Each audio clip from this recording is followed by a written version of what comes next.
For Lily, a young girl with Down syndrome, the royal guards weren't just soldiers. They were her safe place, her comfort when the world felt too loud, too bright, too much.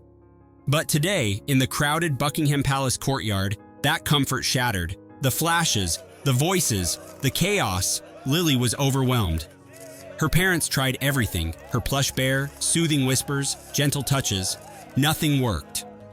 And then, breaking centuries of discipline, a royal guard did something completely unexpected. But for him, this wasn't just about breaking protocol. It was about reclaiming something he thought he had lost forever. What unfolded next left everyone speechless. Before we begin, let's settle this. What's the most unforgettable act of kindness you've ever witnessed? Drop it in the comments, and let's see how this story compares. And if you love stories like this, don't forget to subscribe so you never miss one. The morning sun gleamed against the polished gates of Buckingham Palace. The air buzzed with excitement as tourists shuffled, cameras clicking, voices mixing into a constant hum of noise. Among the crowd, a little girl in a bright yellow dress with a purple bow tie clutched a small plush toy, a royal guard bear named Teddy. Lily. For as long as her parents could remember, Lily had found comfort in the royal guards. Whenever the world became too loud, too fast, too much, one thing always calmed her. The sight of a royal guard, still, strong, predictable. Their unwavering stance. Their steady, disciplined presence.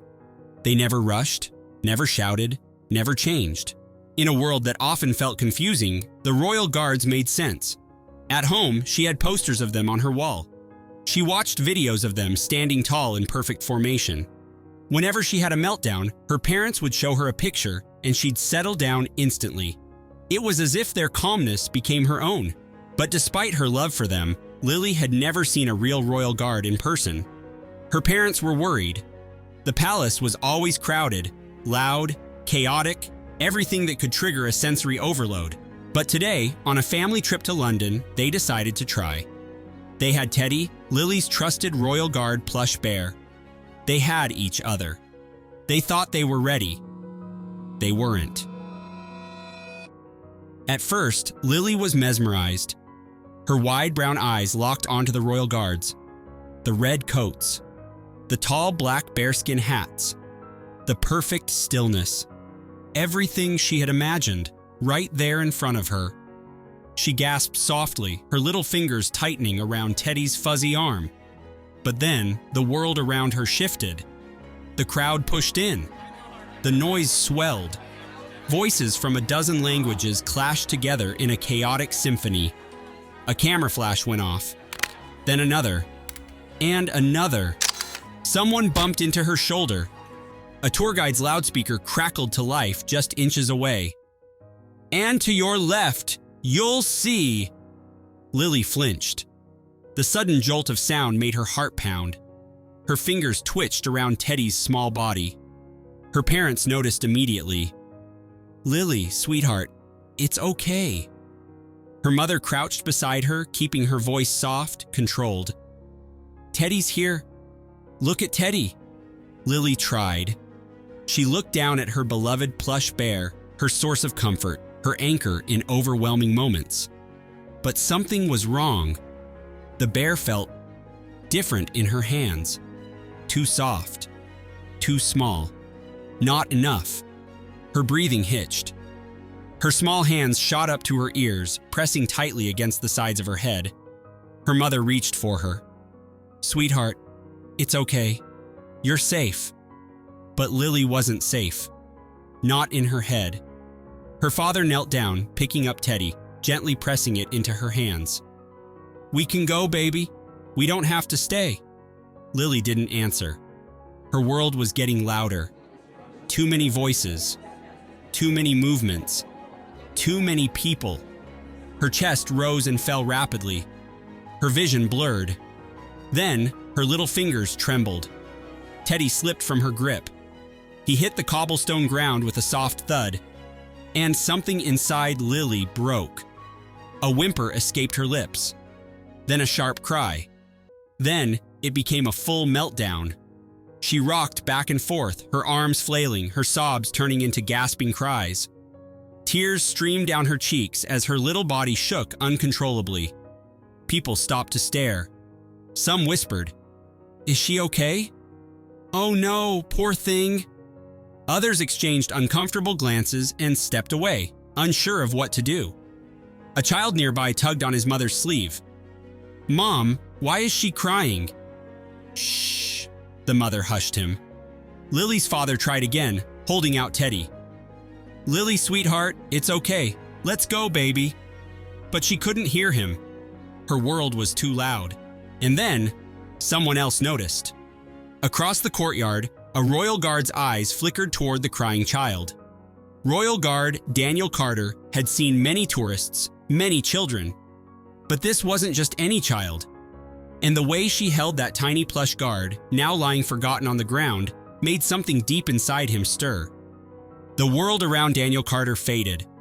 The towering palace, the shifting crowd, the murmurs, the camera flashes, none of it existed anymore. Because suddenly, he wasn't standing at Buckingham Palace. He was somewhere else. A living room bathed in golden afternoon light. A small boy giggling, arms outstretched, running straight toward him. Dan! Oliver. His little brother. The boy with the biggest smile, the loudest laughter, and the warmest hugs. Oliver had never walked. He ran. Straight into Daniel's arms every time. The little boy had a habit of clutching onto his uniform, tracing his fingers over the buttons of Daniel's cadet jacket like they were the most fascinating things in the world. And every single time, Oliver had said the same thing. "When I grow up, I'm going to be just like you, Danny." Daniel had laughed, ruffling his brother's soft curls. "You already are, buddy." Because Oliver had something even stronger than discipline. He had joy. He had bravery. He had a heart bigger than anyone Daniel had ever known. But life doesn't always wait for dreams. Daniel's memory shifted. The golden light was gone. Now Daniel sat in a sterile hospital room, his back against the headboard, cradling his little brother against his side. The machines beeped softly. Oliver, once full of energy, always giggling, always running to him first, now lay still, his small frame wrapped in a hospital blanket. His chest rose and fell, each breath shallower than the last. Daniel's arm tightened around him, as if holding him close could keep him here just a little longer. Daniel had always been the strong one, the one who never wavered, the one who looked out for his little brother. But that day, he had never felt weaker, because there was nothing he could do, no way to protect Oliver, no way to take his place. All he could do was sit there and watch. Just like Lily's parents were watching her now. Daniel blinked. The hospital room faded. The crowd came rushing back. The noise, the movement, the flashing lights, but none of it mattered, because his eyes locked onto her. A little girl, shaking, overwhelmed, lost in her own world of chaos. The plush bear she had been holding lay forgotten on the ground. Oliver had a bear just like that. Daniel's jaw clenched. "Do not move." His hands curled into fists at his sides. "Do not react." His training screamed at him. "Do not break protocol." But his heart, the part of him he had buried beneath years of discipline, knew the truth. This wasn't just a crying child. This was Oliver. A different name, a different face, but the same innocence, the same struggle, the same dream. And if he did nothing, he'd regret it for the rest of his life. His fingers twitched.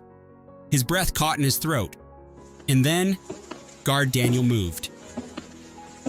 Daniel stepped forward. The crowd gasped. Lily's parents froze. The other guards remained motionless. But Guard Daniel Carter took a step forward. Then another. His training screamed at him, "Do not move. Do not react. Do not break protocol." But all he saw was Oliver. Lily was still shaking, overwhelmed, her tiny hands pressed against her ears. Her plush bear lay on the ground, forgotten. Daniel's breath was steady, his pulse pounding. He lowered himself to one knee. A hush spread through the crowd. Murmurs rippled. "Oh my God, is he really moving?" Slowly, deliberately, he reached out his gloved hand. An open palm. A silent invitation. Lily's parents held their breath. The little girl, still hiccuping from her meltdown, looked up. Her teary eyes met his. She hesitated. Then, she placed her small hand in his. The world seemed to pause. The flashing cameras, the murmuring tourists, everything faded. For the first time since her meltdown began, Lily was calm. Daniel squeezed her hand gently, a reassurance, a silent promise. Then, with measured precision, he reached up to his uniform and unpinned a small insignia from his chest. And without a word, he gently pinned it onto Lily's dress. A token of honor. A message without words. You are one of us. You belong. Lily didn't need to look at it. She already felt it. A spark of something flickered in her teary eyes. Her tiny shoulders squared, and with all the determination in her little frame, she stood as straight as she could. Then, with all the determination in her little frame, she raised her hand in salute. Her fingers weren't perfectly straight. Her arm wobbled slightly. But it didn't matter. Because in that moment, Lily wasn't just a little girl in a yellow dress. She wasn't the overwhelmed child from minutes ago. She was standing tall. She was strong. She was seen. And as the sunlight caught the small insignia pinned to her dress, her eyes gleamed with something new. Pride. Daniel, standing tall, saluted back.